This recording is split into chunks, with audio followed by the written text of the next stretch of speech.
இப்போ இந்த வாழை இலை மீன் வறுவல் ரெடி ஆயிடுச்சு. இதை இப்போ நம்ம ஓப்பன் பண்ணி பார்ப்போம். இது ரொம்ப அற்புதமாக இருக்குது, ரொம்ப அட்டகாசமான சுவையோடு இருக்குது பாருங்க. இப்போ இதை வந்து நான் டேஸ்ட் பண்ணி பார்க்குறேன் பாருங்க.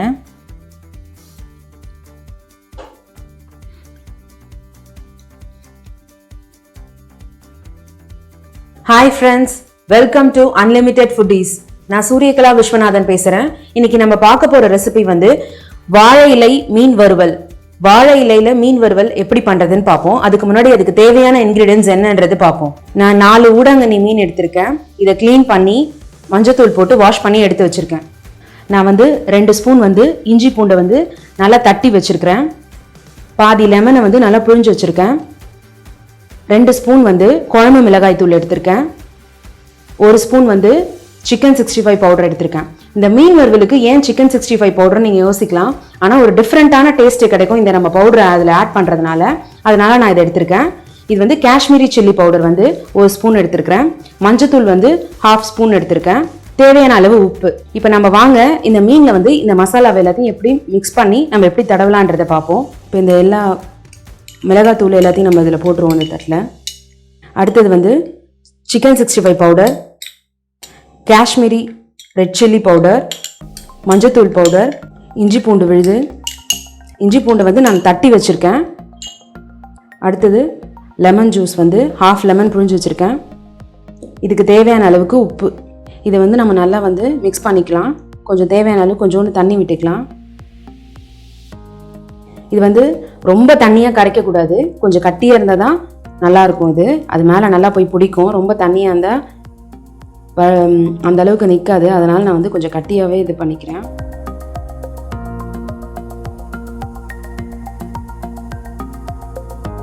இது மாதிரி நம்ம இப்போ பிசைஞ்சு வச்சுட்டேன்.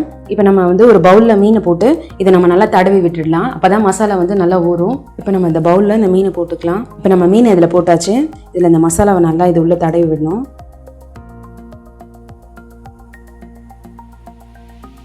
இந்த மீன் வந்து சீக்கிரமாக செரிச்சிரும். இந்த ஊடகண்ணி மீன் வந்து ரொம்ப நல்லது. இந்த கர்ப்பிணி பெண்களுக்கெல்லாம் இதை கொடுப்பாங்க.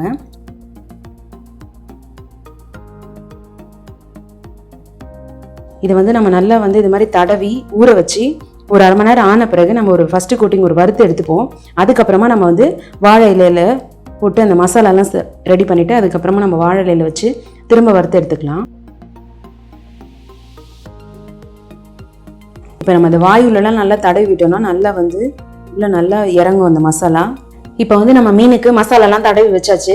இந்த மசாலாலாம் இதில் நல்லா ஊறணும். அதுக்கு ஒரு 1/2 மணி நேரம் ஆகணும். 1/2 மணி நேரம் கழிச்சு நம்ம எப்படி இருக்குன்னு பார்ப்போம். இப்போ வந்து நம்ம மீன் ஊற வச்சு 1/2 அன் ஹவர் ஆயிடுச்சு. இப்போ நம்ம எண்ணெயை ஊற்றி லேசாக ஃப்ரை பண்ணி எடுத்துப்போம். இப்போ நம்ம ஒரு கடாய் வச்சுருக்கோம். இப்போ நம்ம ஃப்ரை பண்ணுற அளவுக்கு எண்ணெய் ஊற்றிக்கிறேன் நான். இப்போ நம்ம இந்த ஊற வச்ச மீனை லேசாக வந்து இந்த எண்ணெயில் ஃப்ரை பண்ணி எடுத்துக்கலாம்.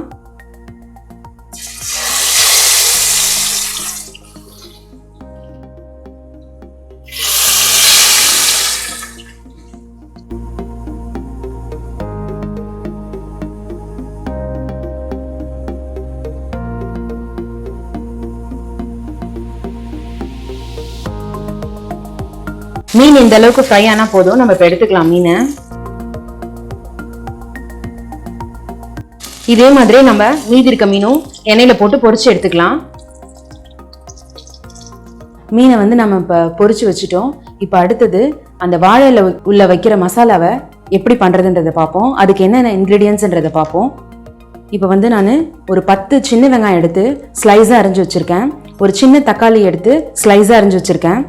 1/2 டீஸ்பூன் வந்து மஞ்சத்தூள், தேவையான அளவு உப்பு, 1/4 டீஸ்பூன் வந்து மிளகு பவுடர் எடுத்து வச்சுருக்கேன். ஒரு பச்சை மிளகாவை பொடியாக நறுக்கி வச்சுருக்கேன். தேவையான அளவு கொத்தமல்லி, ஒரு டேபிள் ஸ்பூன் வந்து நான் இஞ்சி பூண்டு விழுது வச்சுருக்கேன், தட்டி வச்சுருக்கிறேன் நான். ஒரு கொத்து கருவேப்பிலை, 1 ஸ்பூன் வந்து தனியா powder, 1 spoon red chilli powder, கட்டியாக எடுத்து தேங்காய் பால். இப்போ நம்ம வாங்க வாழை இலையில் வைக்கிற மசாலா எப்படி செய்யுதுன்றதை பார்க்கலாம். இப்போ நம்ம மீன் பொரிச்ச கடாயிலேயே அந்த எண்ணெய் இருக்குது, அந்த எண்ணெயிலே நம்ம வதக்கிக்கலாம். இப்போ நான் வந்து சின்ன வெங்காயம் போடுறேன். சின்ன வெங்காயம் கொஞ்சம் நல்லா வந்து கோல்டன் ப்ரௌனில் நம்ம நல்லா வறுத்துக்கலாம். இதுக்கு நீங்கள் தனியாலாம் எண்ணெய் ஊற்ற வேணாம். அந்த மீன் பொரிச்ச எண்ணெயிலே நம்ம வதக்கணும்னா நல்ல ஒரு சுவையாக இருக்கும். கருவேப்பிலை போட்டுக்கலாம். இப்போ நம்ம தக்காளி சேர்த்துக்கலாம். வெங்காயம் நல்லா வதங்கிடுச்சு. இப்போ இந்த தக்காளி கூடவே வந்து நம்ம உப்பும் சேர்த்துக்கலாம். இப்போவே சேர்த்துக்கிட்டா வந்து நல்லா தக்காளியும் வதங்கிடும், அந்த உப்பும் நல்லா இது கூட சேர்ந்துடும். இப்போ தட்டி வச்ச இஞ்சி பூண்டை நம்ம சேர்த்துக்கலாம். இந்த பச்சை வாசனை போகிற வரைக்கும் கொஞ்சம் நல்லா வதக்கி விடலாம். இப்போ வந்து இஞ்சி பூண்டில் பச்சை ஸ்மெல் போயிடுச்சு. இப்போ நம்ம வந்து தனியா பவுடர், ரெட் சில்லி பவுடர், மஞ்சத்தூள், பெப்பர் பவுடர், இப்போ இது எல்லாத்தையும் நல்லா நம்ம வதக்கி எடுத்துக்கலாம். பொடியாக நறுக்கி வச்ச கொத்தமல்லியை சேர்த்துக்கலாம். உங்களுக்கு வேணும்னா நீங்கள் எண்ணெய் ஊற்றிக்கலாம். நான் இந்த எண்ணெயிலே நல்லா வந்து வதக்கிட்டேன். இப்போ இது நல்லா வதங்கிடுச்சு. நம்ம இது கூட இப்போ வந்து தேங்காய் பாலை நம்ம சேர்த்துக்கலாம்.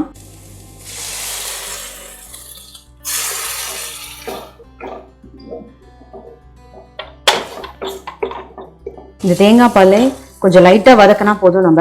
இப்போ நம்ம வந்து முடிகிற ஸ்டேஜுக்கு வந்துருச்சு. இப்போ நம்ம இந்த மசாலா வந்து கொஞ்ச நேரத்தில் ரெடி ஆகிடும். இப்போ வந்து இது நல்லா வந்து இந்த மசாலா வந்து வதங்கிடுச்சு, பச்சை வாசனைலாம் போயிடுச்சு. இதில் வந்து எண்ணெய்லாம் வெளியே வந்திருக்கு பாருங்கள். இப்போ நல்லா குக் ஆகி ரெடி ஆயிடுச்சு. இப்போ இந்த வாழை இலையை வந்து நம்ம மீனில் வச்சு மடிக்க போகிறோம். இப்போ நம்ம வந்து இதை வந்து அப்படியே வச்சு நம்ம மடிச்சோன்னா வந்து இலை வந்து பிச்சிக்கும். அதனால நான் வந்து நெருப்பில் ஒரு சைட் காட்டிக்கிறேன், ஃபுல்லாக காமிச்சிக்கிறேன் நெருப்பில். அப்போ தான் வந்து நமக்கு மடிக்க வந்து வாட்டமாக இருக்கும், உடையாது இலை. இதே மாதிரி நம்ம வாழை இலையை வந்து நெருப்பில் காட்டி எடுத்துக்கணும். அப்போ தான் வந்து நமக்கு மடிக்கிறதுக்கு வாட்டமாக இருக்கும். இதே மாதிரி நம்ம எல்லா இலையுமே வந்து நெருப்பில் காட்டி எடுத்துக்கலாம். அடுப்பில் நம்ம சுட்டு எடுத்த வாழை இலையை வச்சுருக்கேன். அது மேலே ஒரு சின்ன வாழை இலையை வச்சிடுறேன். இதுக்கு மேலே தான் நம்ம மீன் வைக்க போகிறோம். ஃபஸ்ட்டு நான் மசாலாவை இதில் வச்சிடுறேன்.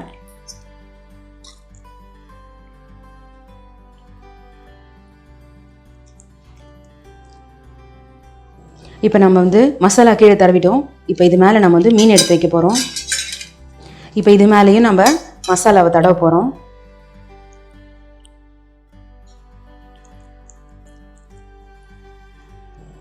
ஃபுல்லாக எல்லா இடமும் வந்து ஸ்ப்ரெட் ஆகிற மாதிரி நம்ம இந்த மசாலாவை தடவி விடணும். இப்போ வந்து நம்ம மசாலா ஃபுல்லாக தடவிட்டோம் மீன் மேலே. இப்போ இது வந்து நம்ம க்ளோஸ் பண்ணி வச்சிடலாம்.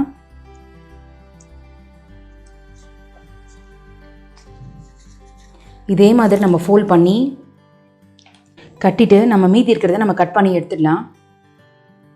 இப்போ நம்ம இதை மாதிரி எல்லாத்தையுமே நம்ம செஞ்சு எடுத்துக்கலாம்.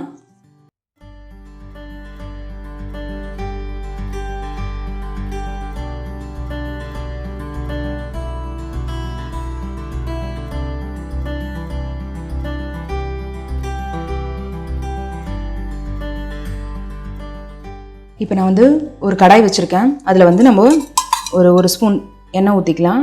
சுற்றி ஊற்றிட்டு இப்போ நம்ம இதை எடுத்து உள்ளே வச்சிடலாம்.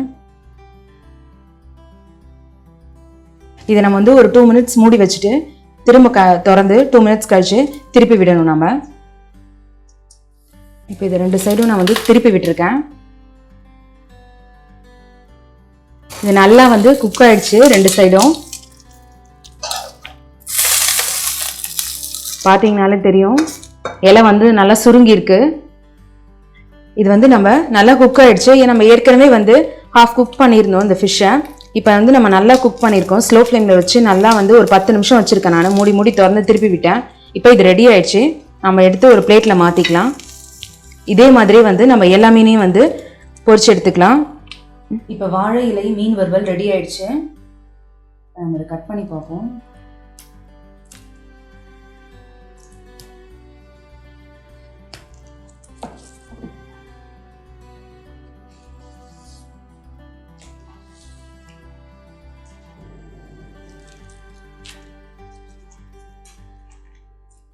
இந்த மசாலாலாம் இது உள்ள நல்லா இறங்கி இருக்கு. பாருங்கள் எவ்வளோ அற்புதமாக வந்திருக்குன்னு. இங்கே பாருங்கள் நல்லா வெந்திருக்கு. இங்கே பாருங்கள் நல்லா குக் ஆகிருக்கு. இந்த ரெசிபியை கண்டிப்பாக நீங்கள் வீட்டில் ட்ரை பண்ணி பாருங்கள். ட்ரை பண்ணி பார்த்து கமெண்ட் பண்ணுங்கள், லைக் பண்ணுங்கள், ஷேர் பண்ணுங்கள். நம்ம அன்லிமிட்டெட் ஃபுட்டீஸ்க்கு சப்ஸ்கிரைப் பண்ணுங்கள். நம்ம சேனலை பார்க்குற புது வியூவர்ஸாக இருந்தால் மறக்காமல் சப்ஸ்கிரைப் பண்ணுங்கள். பக்கத்தில் இருக்க பெல் ஐக்கானை கிளிக் பண்ணிவிட்டு ஆல்னு செலக்ட் பண்ணுங்கள். Thank you friends.